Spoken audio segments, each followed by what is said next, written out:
So why are people content to keeping with bad systems? It's a little bit like the abused spouse syndrome where you don't like what you've got. You know it's bad, but it's too difficult to change or too scary or the idea of trying something new is more terrifying than what you do know, which is wretched. Uh, that's a little bit what the comics community, comics industry is like. It's long resisted changes that are really obvious that people know need to come, but the unknowns and the imagination of what could be worse becomes much stronger. So let's talk about that.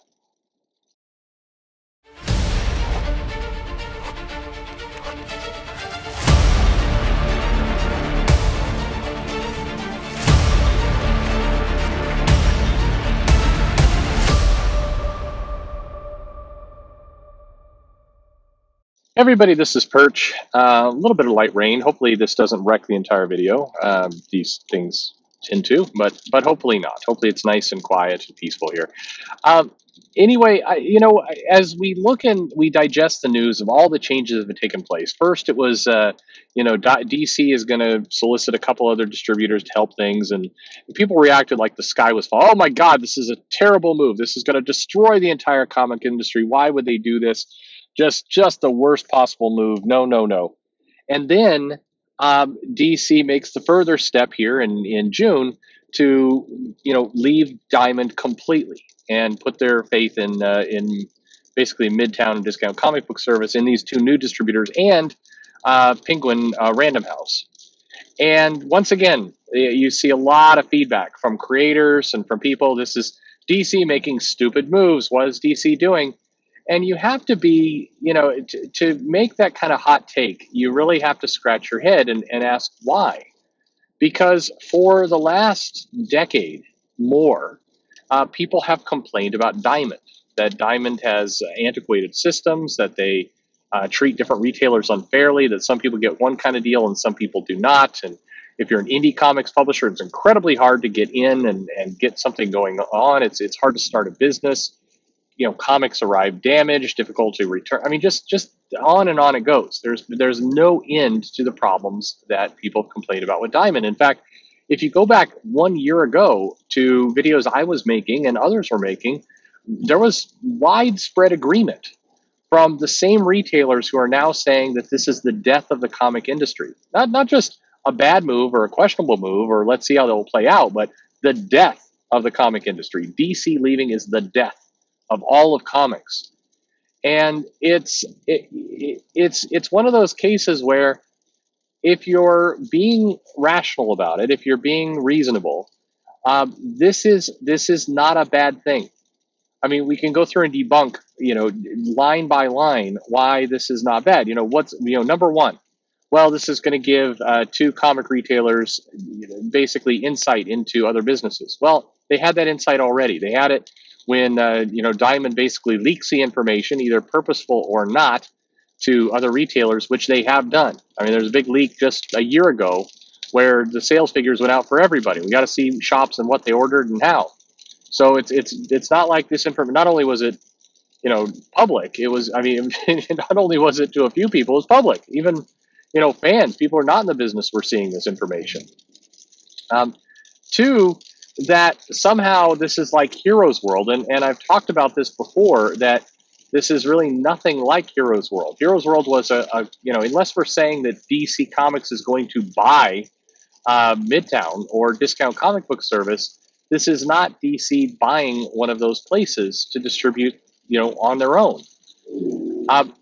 Number three, that somehow this is a betrayal of everything Diamond has done for the industry. Again, this is business. This isn't a relationship, but like I said a minute ago, people have been complaining about Diamond liberally for the last several years, and now suddenly making any moves against them. What did they think was going to happen? That one day there'd be a magic wand just waved, and suddenly all those problems would be erased, and it'd be a brand new Diamond? I mean, what's the incentive for Diamond to change? I mean, they're not going to change. It's just, if they're not forced to make adjustments, they're not going to. So it's just, but this isn't just Diamond and distribution. The same thing has been true with royalty payments. with how creators are credited in books, with the whole graphic novel system, with rebooting. I mean, what's also interesting to note is that you've heard both from Dan Didio and Joe Quesada and people like David Gabriel and others that the kind of renumbering variant schemes and the other things that were going on were, maybe not healthy, maybe not the best way to promote the business, but they keep trundling along. Why? It's because people get to a new normal, or not new normal, people get to a normal in comics, and even though they know they should be doing something different, they won't. They'll stick to the same things, even when it's clear it's bad for them. A lot of the way that comic ordering has taken place, or how variant cover incentives have been structured around how comics are relaunched, around creative teams. I mean, everybody in comics knows that if you take a superstar artist and you put them on a book for a couple issues, and then suddenly you replace them with a no-name artist by issue number 4, that fans will reject it. It gets people upset, and it's it's negative for the brand. They know this, they acknowledge it, and they do it anyway. Why? Part of it's money, but part of it's also just habit. These companies, whether they're publisher, distributor, everything, they're victims to habit. I mean, this goes for retailers too. A lot of my videos are intended to give suggestions for how retailers can do things, how they can kind of adapt and make changes, and how they can build their businesses. And there's some retailers that like me. There's other retailers that say I'm a giant troublemaker and everything else. But if you were around in the early 2000s, you would be surprised by the amount of retailers who were rejecting any kind of digital inventory management or even a cash register. There were comic shops that were saying, it's wrong to force, because Diamond made some changes that basically meant you had to go to a site. You had to do so. You couldn't submit orders in exactly the same way you've been able to do before. You had to make one tiny step to like a email, or you just had to make some things. They're going to make it unpleasant for you if you didn't start doing things like that. And there were people like loudly complaining about taking away their fax services. And I mean, and they weren't even truly taken away. You could still communicate with your rep that way. It just was asinine to do so. Nobody in their right mind would see that as an effective form of communication, but it doesn't matter. They do it anyway.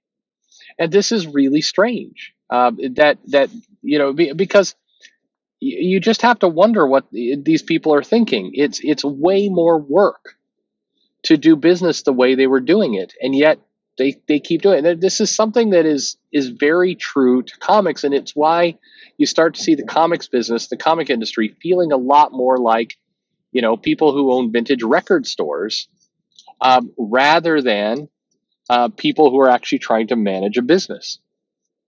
And I mean, the nostalgia factor is cool for some of these things, but still, if we want the comic, we can't say on one hand we want the comic industry to grow and thrive, and why isn't there more books being sold, and why isn't more business happening? And on the other hand, say I don't want to have a cash register, and I don't want to have to take credit cards. Why can't people just stick to cash? I mean, if we're going to go that direction, why don't we just stick to like bartering sheep? And it's just ridiculous. It gets ridiculous. If you say these things out loud, you come to the conclusion that people are insane, and that's where it comes from. I don't know. Comic industry, it feels like it's stuck in a very strange little time loop, and you always hope for these things to improve, but it doesn't ever seem to really fully get there, and that's just peculiar. So let me know your thoughts below. Why is it? What are some of the other things that comic books seem just stuck in amber about, that they have not evolved? What are some of these other elements that you can think of? And let's start breaking those down and giving some people some solutions about how to fix them.